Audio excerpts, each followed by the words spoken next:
Buenos días, es un honor compartir con ustedes sobre este tema tan polémico del empleo público. Siempre que hablamos del empleo público se me viene una frase que dice: en el sector público las necesidades son ilimitadas, los recursos limitados. Efectivamente, ante esa disyuntiva de cómo administrar ante necesidades públicas ilimitadas y recursos limitados, que como empleados públicos lo sabemos que hay que hacer ingentes esfuerzos para poder administrar los recursos con los que se cuenta, es que debemos de hacernos las siguientes preguntas. ¿Qué es un servicio público? ¿Qué servicios debe prestar? ¿Cuál es el fin del servicio público? ¿Bajo qué normas y principios se rige? ¿Qué es un empleado público? ¿Cuáles son sus derechos y deberes? ¿Bajo qué normas debe regirse? En ese sentido, debemos de indicar que sobre el régimen regulatorio de la relación de empleo público, la Ley General de la Administración Pública, en sus ordinales 111 al 114, establece una serie de aspectos importantes sobre cuál debe ser la misión y la visión de un servidor público. Y siempre que hablo de esto viene a mi mente el doctor Odilon Méndez, el cual siempre nos decía: recuerden que ustedes son simples depositarios de la función pública. Y él nos recalcaba, don Odilon decía, simples depositarios de ello.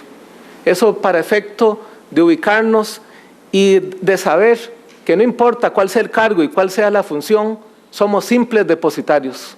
Y que nuestra visión y que nuestra función debe ser ante todo lo que indica la Ley General, al decir: el servidor público debe abocarse, debe emplearse en satisfacer el interés público. Esa es su misión principal, ese es su objetivo, y para eso fue nombrado. En ese sentido es revelador también lo que indica dichos ordinales de la Ley General cuando habla en forma muy delicada, pero a su vez exigente, al indicar: el servidor público está abocado a servir a los administrados en general.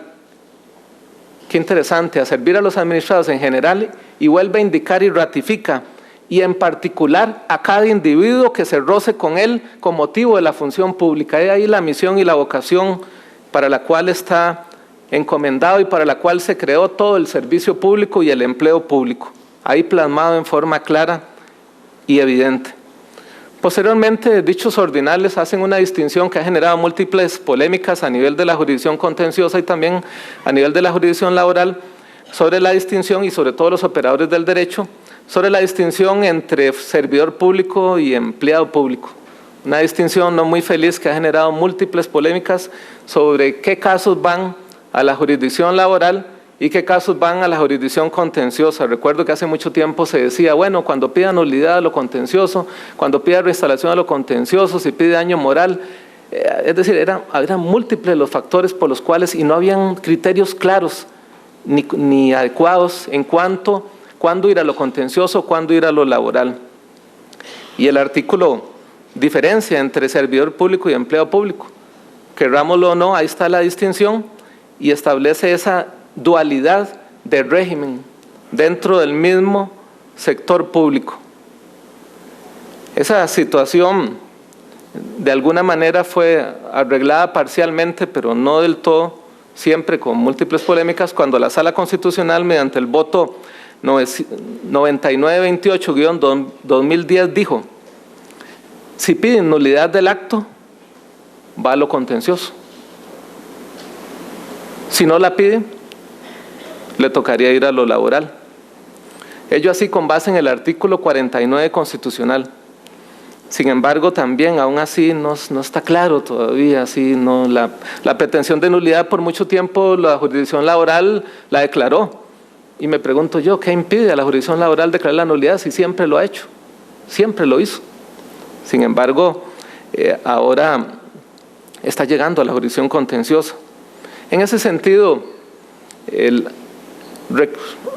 reparo en cuanto a que a partir del 2008 los jueces contenciosos también han dado su aporte en materia de empleo público, Recalco la jurisdicción cautelar, que ha sido un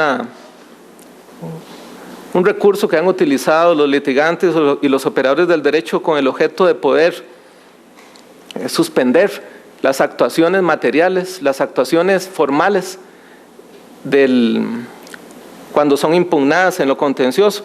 La tutela cautelar y sobre todo la medida cautelar provisionalísima ha sido muy utilizada, con la gran ventaja de que cuando se pide una medida cautelar provisionalísima se resuelve de inmediato.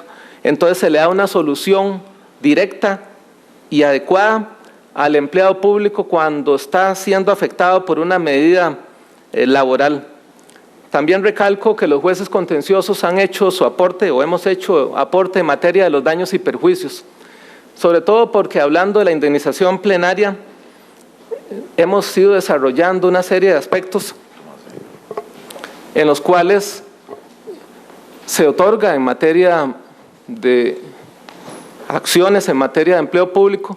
Hemos otorgado el daño moral subjetivo, hemos otorgado el daño moral objetivo, hemos otorgado intereses, hemos otorgado indexación, inclusive hasta intereses de las costas. De alguna manera el aporte ha sido en ese sentido importante. Sin embargo, se ha generado un poco, hemos notado que en los litigantes hay poca precisión en el manejo de dichos aspectos. Y hago un llamado en ese sentido para que podamos precisar más en las demandas y en las acciones con el objeto de poder reparar adecuadamente el daño y para que no se equivoquen, porque muchas veces los usuarios salen afectados por la poca técnica que se maneja en ese sentido. Se confunde el daño moral objetivo con el daño moral subjetivo. Luego no se precisa claramente cuándo se piden intereses o cuándo indexación, y eso ha generado también conflictos. Inclusive la reinstalación también muchas veces no es pedida adecuadamente. También hemos notado que se maneja poco control, poco manejo de los aspectos de legalidad, es decir, cómo impugnar una actuación formal. Y en ese sentido hacemos un llamado para que a la hora de plantearse una demanda en aras de proteger adecuadamente al trabajador o al funcionario, se precise adecuadamente cuáles son los aspectos formales y materiales del acto administrativo, de manera tal de que se precise en los aspectos formales cuál es el vicio en el sujeto, cuál es el vicio en el procedimiento y cuál es el vicio en la forma, pero que se precise adecuadamente. Además, se ocupa que se precise adecuadamente el vicio, cuál es la nulidad absoluta que hay en los elementos materiales del acto administrativo, en el motivo, en el contenido y fin, porque se realiza un análisis somero, poco preciso, y eso genera que haya dificultades al momento de resolver. La jurisdicción contenciosa ha generado sentencias polémicas. En el aporte que hemos dado, recuerdo un caso de despido en el periodo de prueba. En cuanto al periodo de prueba, muchos de nuestros compañeros manejamos la tesis de que aunque esté en periodo de prueba, si lo van a despedir, tienen que seguir un mínimo procedimiento administrativo. Incluso la sala también tiene una posición en ese sentido. Ha dicho que no es necesario inclusive el debido proceso, no es necesario seguir un procedimiento, como está en el periodo de prueba, lo puede despedir sin necesidad de procedimiento administrativo. Sin embargo, muchos de nuestros compañeros mantenemos tesis en contrario en ese sentido y nos mantenemos firmes en el sentido de que cuando se despide en periodo de prueba hay que seguir por lo menos un mínimo debido proceso, y además de eso debe justificarse la causa, debe justificarse por lo menos el motivo o la razón bien claramente, bien fundamentado, para que se sustente adecuadamente. Solo por mencionar algunos de los casos también, el inicio del cómputo del plazo de prescripción también ha generado múltiples polémicas. Es una situación que constantemente los litigantes preguntan, hay foros al respecto, a partir de cuándo inicia el plazo de prescripción para efecto de computar la misma, el mes, a partir de que se entere el patrono, a partir de que se inicie la investigación preliminar, a partir de que se le comunique efectivamente al trabajador. Bueno, esas son polémicas que todavía se manifiestan y se ven en las constantes sentencias que dictamos. Sin embargo, nosotros nos atrevimos, un poco insolentes, a decir que y un caso que hace poco lo resolvimos, del despido de un juez, que no fue a partir de que la inspección judicial le llegó la comunicación, sino a partir de que se notificó efectivamente al funcionario. A partir de ahí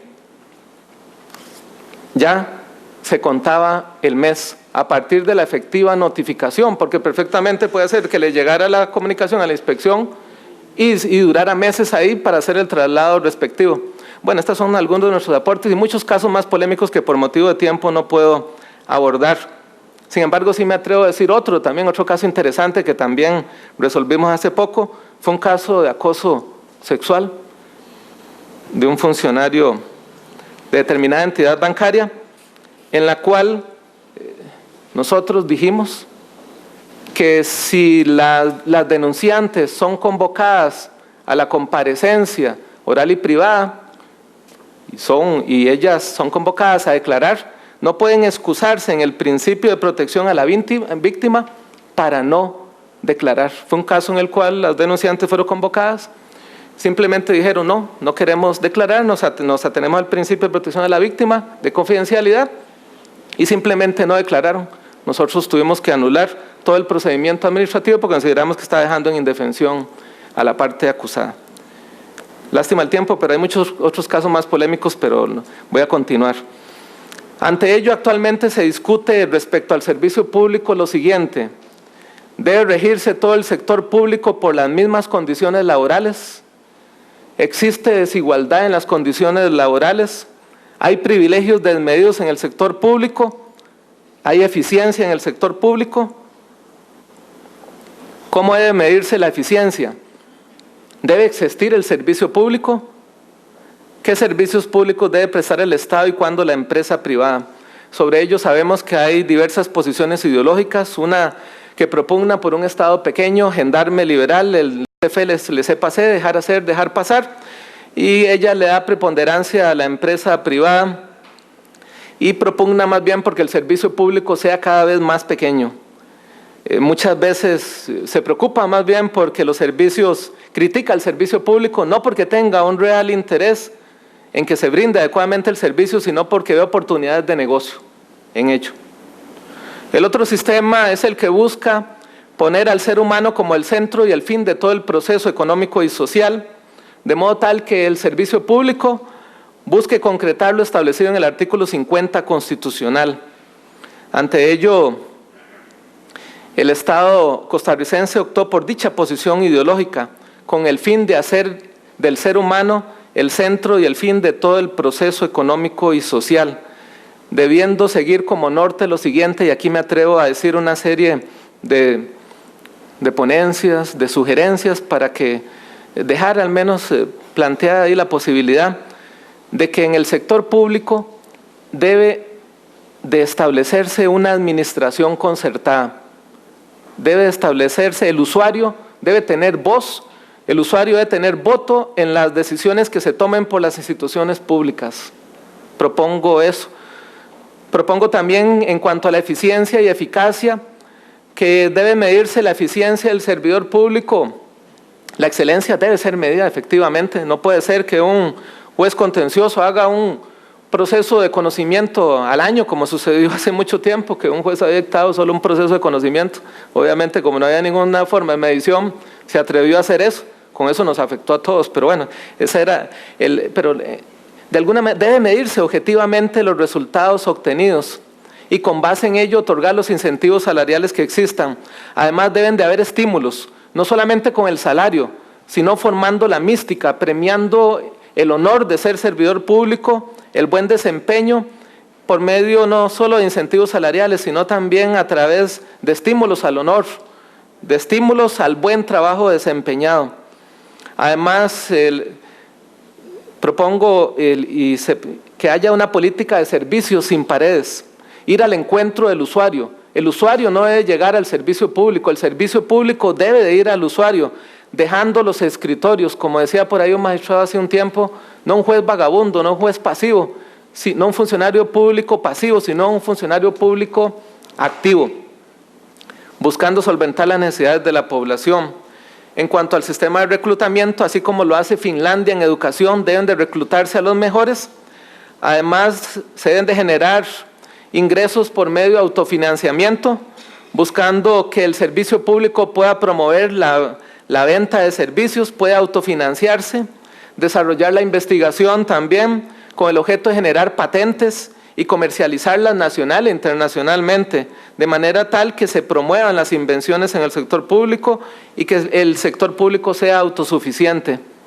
Que los propios servidores sean los consultores del Estado, uniformar las condiciones laborales, incentivar el reclutamiento de personal voluntario, ad honorem, pensionados, meritorios, estudiantes, los que quieran ayudar al sector público y finalmente fomentar la mística y la ética en el sector público. La buena noticia es que ninguna de estas ponencias, ninguna de estas propuestas requiere ninguna reforma legal ni constitucional, lo único que requiere es deseo y voluntad. Ante ello podemos concluir lo siguiente: el servicio público, más que un privilegio, es una vocación de servicio que confiere honor y prestigio a quien lo presta con dignidad. El servicio público no está para servirse, sino para servir al pueblo. Gracias.